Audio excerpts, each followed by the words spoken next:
আল্লাহ তাআলা কিয়ামতের কঠিন ময়দানে যেদিন স্বামী স্ত্রীকে চিনবে না, স্ত্রী স্বামীকে দেখে পালিয়ে যাবে, বন্ধু বন্ধুরে চিনবে না, পীর সাহেব মুরিদরে চিনবে না, মুরিদ পীর সাহেবরে চিনবে না, দলের কর্মী তার নেতারে চিনবে না, নেতা তার কর্মীরে চিনবে না, বন্ধু বন্ধুরে দেখে পালাবে। এই কঠিন মুহূর্তে সূর্যটা মাথার কাছে চলে আসবে, জমিনটা তামার জমিন হবে, আজকের জমিনের মতো নয়।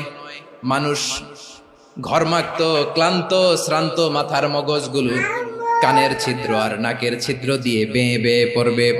বিশ্বনবী ফরমান, কিয়ামতের ওই কঠিন ময়দানে 7 শ্রেণীর ব্যক্তিকে রব্বুল আলামিন তার আরশের নিচে ছায়া দিবেন। তার মধ্যে প্রথম শ্রেণীর ব্যক্তি হলো ইমামুন আদিল, যে ইনসাফের সাথে বিচার করে, যে জাস্টিস সমাজে সার্ভ করে, যে সুশাসন নিশ্চিত করে, ওই ইমামুন আদিল। আদিল শব্দটা বুঝছেন না? ইন্নাল্লাহা ইয়া'মুরু বিল আদল, পাইছেন? আদিল।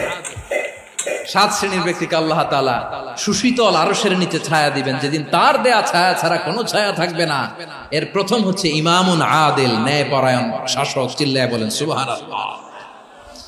আবার বিশ্বনবী বললেন, ইন্নাল মুকসিতিনা ইনদাল্লাহি আলা মানাবিরা মিন নূর আন ইয়ামিনির রহমান। কিয়ামতের দিন যারা ন্যায় পরায়ণ হিসেবে আল্লাহর সামনে দাঁড়াবে, কিয়ামতের দিন রব্বুল আলামিন তার আরশের ডান দিকে ওই ন্যায় পরায়ণ লোকদের জন্য আরশের ডান দিকে একটা নূরের মিম্বারে তাদেরকে বসার সুযোগ করে দিবে।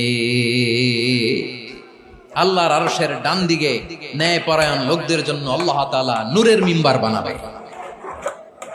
4টে কেন কথা মনে করেছেন? আল আদাল, জাস্টিস। ইন্নাল্লাহা ইয়া'মুরু বিল আদল। আল্লাহ তাআলা এই আদালতের নির্দেশনা দেন, সুবিচার, সুশাসন। প্রিয় ভাইয়েরা, এটা আমরা বাংলাদেশে চাই কি চাই না?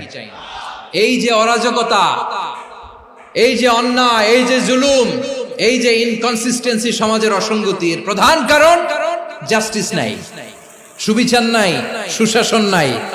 শেষবারের মতো আওয়াজ করে বলেন তো, আমরা বাংলাদেশে আদল চাই কি চাই না? তাহলে প্রথম নির্দেশনা শেষ। আল্লাহ তাআলা তোমাদেরকে আদলের আদেশ দেন। এরপরে আল্লাহ বললেন, আমি তোমাদেরকে ইহসানের আদেশ দেই।